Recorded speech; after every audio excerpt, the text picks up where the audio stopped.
dalam Dharma, Namo Sang Hyang Adi Budaya, Namo Budaya, dan salam sejahtera bagi Bapak Ibu saudara sekalian. Pertama-tama saya mewakili tim doa dari Wihara Budaya Naputan Gede nomor 1 Surabaya, ikut bilang sungkawa atas meninggalnya almarhum Bapak Edi Udayana. Di masa kehidupan Sang Buddha ada seorang pemuda yang baru saja ditinggal kematian oleh ayahnya seperti saat ini. Sebagai anak yang berbakti, dia kepingin orang tuanya setelah meninggal bisa memasuki alam surga bahagia atau surgawi. Sudah menjadi harapan setiap orang, setiap umat beragama, hidup bahagia sejahtera panjang umur kalau mati masuk surga. Demikian pula pemuda ini, setelah meninggal orang tuanya, dia berharap orang tua pun yang telah berjasa membesarkannya berkeinginan, berharap agar arwahnya telah di alam surga. Kemudian dia datang menemui Sang Buddha. Setelah ketemu Sang Buddha, cerita bahwa saja ayahnya meninggal dan mohon bantuan Sang Buddha untuk arwahnya agar telah di alam surga bahagia. Atas permohonan dari pemuda ini, Sang Buddha membawa pemuda ini di sebuah kolam sambil suruh membawa minyak dan batu. Setelah ketemu kolam sambil membawa minyak dan batu, kemudian Sang Buddha menyuruh pemuda ini untuk melemparkan batu tadi di kolam dan menuang minyak yang dibawanya tadi di kolam. Apa yang terjadi setelah dilempar di kolam, batu tadi tenggelam. Setelah dituang di kolam, minyak tadi terapung. Setelah melihat batu tenggelam dan minyak terapung, Sang Buddha menyuruh pemuda ini untuk mengundang rohaniwan-rohaniwan yang dikenal dari berbagai penjuru dari beberapa agama untuk datang ke kolam tersebut dan memanjatkan doa agar batu yang tenggelam tadi bisa terapung, agar minyak yang terapung bisa tenggelam. Mendapat perintah seperti itu, pemuda ini mengatakan, sekalipun didoakan dengan cara agama apapun Sang Buddha, tidak mungkin terjadi. Kenapa tidak mungkin terjadi? Karena sudah menjadi hukum alam. Sesuatu yang berat pasti akan tenggelam di air, sesuatu yang ringan akan terapung di air. Kemudian Sang Buddha mengatakan, demikian pula oh pemuda, kalau semasa kehidupan orang tuamu melakukan perbuatan-perbuatan yang berat, perbuatan-perbuatan jahat akan menenggelamkan di alam-alam bawah, alam-alam penderitaan.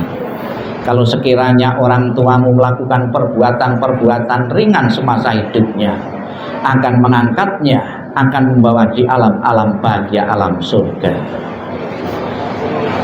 Bapak Ibu saudara sekalian yang saya hormati, secara pasti kita tidak tahu almarhum yang baru saja meninggal ini berada di alam bawah atau alam atas, alam surga.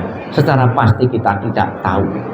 Namun sudah menjadi kewajiban apabila orang tua kita telah di alam bawah, tidak tega kita akan berjuang mati-matian bagaimana ayah kita bisa terangkat di alam bahagia. Apakah bisa?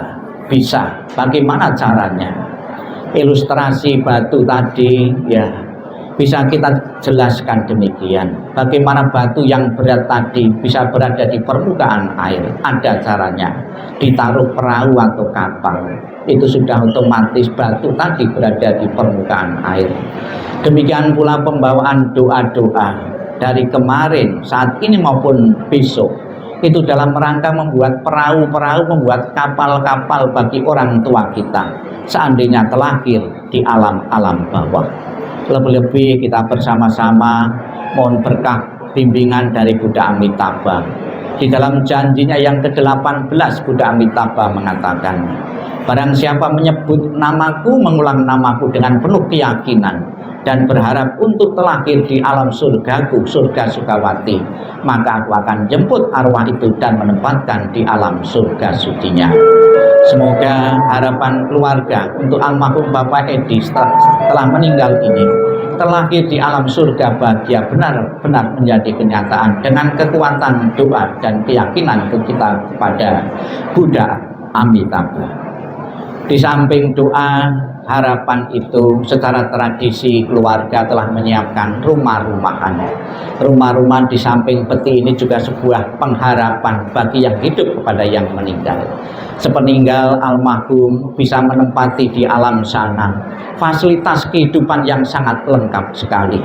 Kita lihat rumahnya ya, itu megah sekali. Alangkah bahagianya kalau orang tua setelah meninggal bisa menempati rumah sebagus dan semegah ini.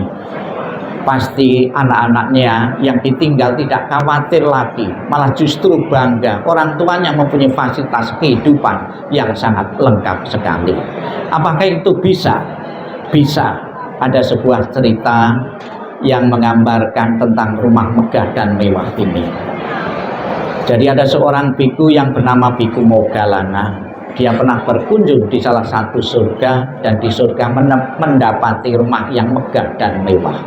Namun belum berpenghuni, masih kosong. Kemudian karena Biku Moggallana itu penasaran, dia turun ke dunia bertanya kepada Sang Buddha. Sang Buddha, ketika saya di surga melihat rumah megah dan mewah, itu milik siapa?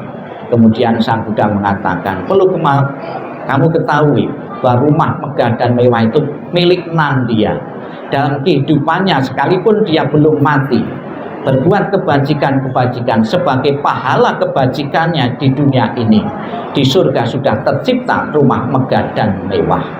Semoga Bapak Ibu sekalian, Bapak Edi selaku rumah tangga tentunya telah mengabdikan, mendedikasikan pengorbanannya, pengabdiannya kepada keluarga dengan sepenuh hati, kepada masyarakat, kebajikan-kebajikan yang tidak terhitung ya. Itulah yang akan menemani beliau, yang akan menentukan kelahiran-kelahiran beliau di alam-alam berikutnya. Tentunya alam-alam yang membahagiakan. Seperti bayangan kita berharap almarhum benar-benar menikmati rumah megah dan mewah yang seperti gambaran ini. Di samping itu kita juga melihat aneka macam bunga di sekitar peti jenazah. Itu sebagai simbol ketidakkekalan, ketidakabadian. Bunga yang asli, kentara sekali perubahannya. Demikian pula mengingatkan kepada kita semua bahwa kehidupan yang kita jalani adalah kehidupan yang tidak kekal. Seperti bunga ini, dilihat sekejap langsung besok bisa layu. Demikian pula kehidupan yang dijalani setiap orang, mau atau tidak mau, menerima atau tidak menerima, akan mengalami ketidakkekalan. Beliau pernah lahir, berkembang, dan akhirnya mengalami kematian. Semoga keluarga yang ditinggalkan segera bisa melepaskan, mengikhlaskan kepergian almarhum menuju alam yang lain. Ditinggal kematian seorang ayah, ditinggal kematian seorang suami, juga pernah terjadi dalam keluarga-keluarga yang lain. Memang pada mulanya mereka sedih, tidak bisa menerima. Semoga melalui proses penyadaran bahwa segala sesuatu yang terbentuk tidak kekal adanya akan mengalami kematian, disadari betul oleh keluarga yang ditinggalkan. Kita ucapkan selamat jalan almarhum Bapak Edi Udayana. Semoga jalan yang kelui terang dan lapang, dan keluarga besar segera bisa mengikhlaskanmu. Sadu, sadu, sadu.